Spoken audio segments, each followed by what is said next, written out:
Hola a todos, mi nombre es Enrique Prieto y en este canal que se inaugura con este vídeo pretendo hablaros de historia del arte y geografía. En este primer vídeo vamos a hablar de un tema de historia del arte. Vamos a hablar del color, en este caso del color azul. Como todos sabéis, el azul es uno de los tres colores primarios, junto con el amarillo y el rojo, existiendo, como podéis ver en esta imagen, más de 100 tonos de azul. Cuando pensamos en el color azul, inmediatamente lo relacionamos con el cielo y con el mar. Estos tienen este color gracias a diferentes efectos físicos y ópticos. Así, por ejemplo, los objetos distantes pueden ser más azules debido a otro efecto óptico llamado perspectiva aérea.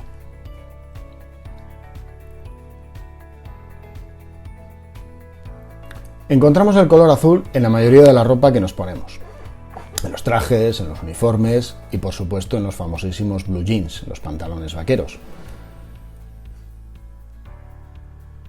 Pero también forma parte de la mitad de las banderas del mundo, incluida la de la Unión Europea. Lo podemos ver también en las banderas de las Naciones Unidas, en la de la UNESCO, y en la OTAN.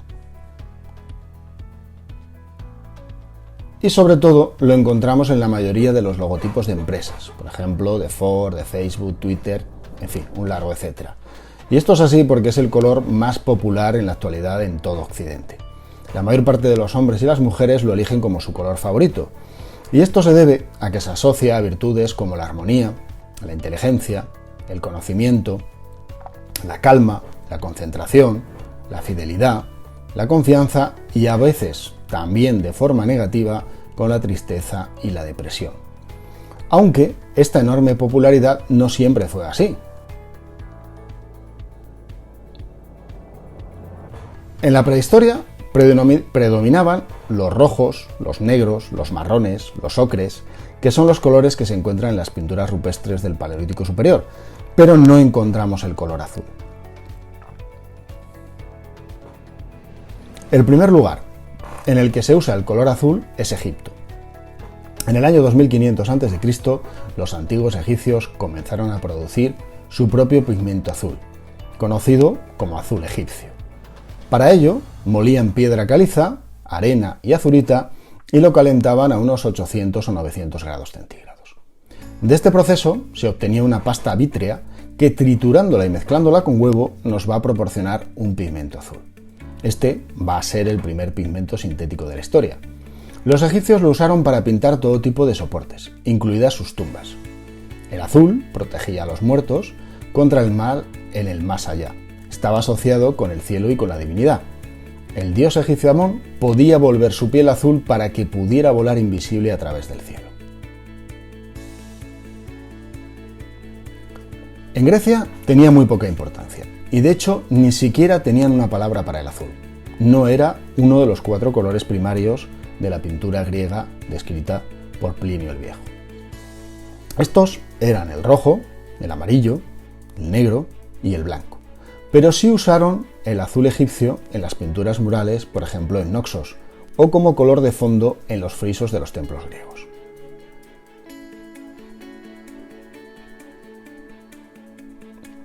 En Roma, el azul era el color de los bárbaros, aunque los romanos sí lo usaron para decorar. Lo podemos ver, por ejemplo, en estas imágenes de las villas romanas de Pompeya. La escasa importancia de este color puede observarse en el hecho de que la palabra que usamos para referirnos a él no viene del latín, sino que viene de una palabra árabe que es azureus. Y en otros idiomas procede del término germánico blau. Por ejemplo, en el inglés esto se transforma en blue. Su importancia empieza a cambiar en el Imperio Bizantino. Allí el azul oscuro fue ampliamente utilizado en la decoración de las iglesias y en el arte bizantino, Cristo y la Virgen María usualmente usaban azul oscuro o púrpura en su túnica o en su manto. Esta costumbre de pintar el manto de azul de la Virgen se implantó en la Europa cristiana en el siglo XII. La Iglesia Católica dictaminó entonces que los pintores debían pintar a la Virgen María con el nuevo y más caro pigmento disponible, y este era el azul ultramarino. De esta forma, el azul se asoció con la santidad, la humildad y la virtud. Este pigmento azul ultramarino está hecho de lapislázuli, una piedra semipreciosa muy abundante en Afganistán, y que para indicar su procedencia del comercio de larga distancia recibe el nombre de azul de ultramar o azul ultramarino. El lapislázuli está compuesto de lazurita y pirita, y una vez molido y filtrado, los artistas medievales lo mezclaban con aglutinantes como el huevo, para poder obtener un color estable y de gran brillantez. Costaba mucho más que cualquier otro color. Los mecenas especificaban en sus contratos cuántas onzas de ultramar se tenían que usar, convirtiéndose en el color del lujo para los reyes, los ricos y los poderosos.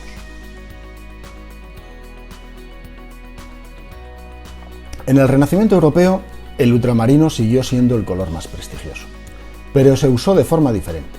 En las pinturas medievales, el azul se usaba para atraer la atención del espectador hacia la Virgen María y para identificarla, obviamente. En las pinturas renacentistas, los artistas intentaron crear armonías entre el azul y el rojo, aligerando el azul con pintura blanca de plomo y añadiendo sombras y reflejos. Ejemplo de todo esto es Rafael, que fue un maestro de esta técnica, equilibrando cuidadosamente los rojos y los azules para que ningún color dominara la imagen.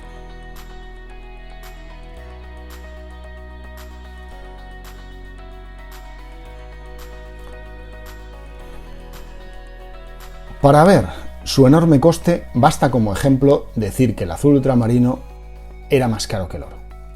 El pintor alemán Alberto Durero informó en una carta que había pagado 12 ducados, es decir, el equivalente a 41 gramos de oro, por solo 30 gramos de azul de ultramar.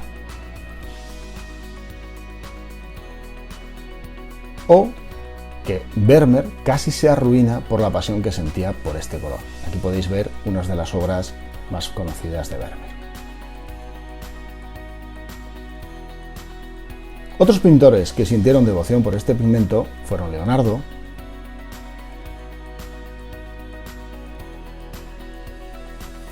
Miguel Ángel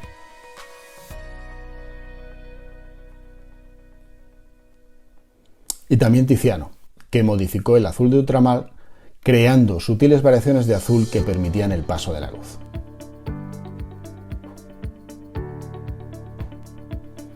A partir del barroco, cuando el pigmento del azul de ultramar fue difícil de conseguir, los pintores buscaron alternativas menos costosas, y tanto los pintores como los clientes intentaban ahorrar dinero. Para ello, utilizaban otros pigmentos, como por ejemplo la azurita, que es carbonato de cobre. Aunque a veces este pigmento causaba problemas, porque tendía a volverse oscuro y verde con el tiempo. Un ejemplo de esto es la túnica de la Virgen María, que podéis apreciar en esta imagen de Rafael, donde el color se ha degradado a un negro muy verdoso.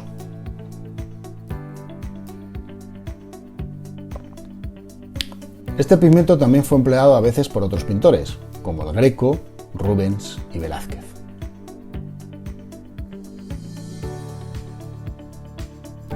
En el siglo XVIII aparece un nuevo pigmento, el azul de Prusia, inventado por el tintorero Johann Jacob Diesbach, compuesto por potasa y sangre animal. Uno de los pintores que más lo utilizó fue el pintor rococó francés Jean-Antoine Watteau. También fue ampliamente utilizado por un pintor japonés, Katsushika Hokusai, y sobre todo por el gran maestro español Pablo Picasso, que lo utilizó sobre todo en su periodo azul, aunque el éxito del color azul prusiano va mucho más allá de su papel como pigmento. También se usa para crear copias de un solo dibujo, gracias al método de Herschel, y en medicina se usa como antídoto contra el envenenamiento por metales pesados. En el siglo XIX se inventan numerosos pigmentos sintéticos. Los más usados serán el azul de cobalto, que se obtiene del óxido de cobalto y del óxido de aluminio. Su descubridor fue el químico francés Thenard, que había sido comisionado para obtener un nuevo pigmento azul, ante la escasez y el alto coste del lapislázuli y para que mejorase la estabilidad del azul de Prusia, frente a la acción de la luz solar y la exposición a ácidos y bases. El azul de cobalto fue el color favorito de los pintores impresionistas, quienes lo usaron no solamente para describir la naturaleza, sino también para crear estados de ánimo, sentimientos y atmósferas. Fueron de los primeros en observar que las sombras estaban llenas de color. Además, las nuevas teorías del color hacían que usaran el azul con su complementario el naranja, para darle más viveza. Ejemplo de esto son obras como las que tenéis aquí de Monet y de Renoir. También fue uno de los colores favoritos de Turner o de Vincent van Gogh, como podéis ver en estas imágenes. A finales del siglo XIX y en el siglo XX, el número de pigmentos sintéticos se multiplicó, apareciendo por ejemplo el azul cerúleo, el ultramar francés, el azul de manganeso artificial y muchísimos otros. En el siglo XX, muchos artistas lo utilizaron por su poder emocional y lo convirtieron en el elemento central de sus pinturas, para crear un estado de ánimo melancólico o simbolizar la espiritualidad y la eternidad. Ejemplo de ello son pintores como los que vais a ver en estas imágenes de Kandinsky, del grupo El Jinete Azul y de Henri Matisse. También Marc Rothko, Miró o Frank Marc usan asiduamente este color.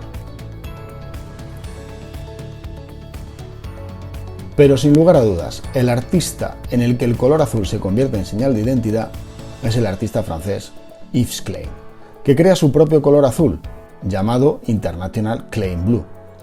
Bueno, y hasta aquí esta breve exposición del color azul en la historia del arte. Espero que os haya gustado el vídeo, muchísimas gracias por verlo y hasta pronto.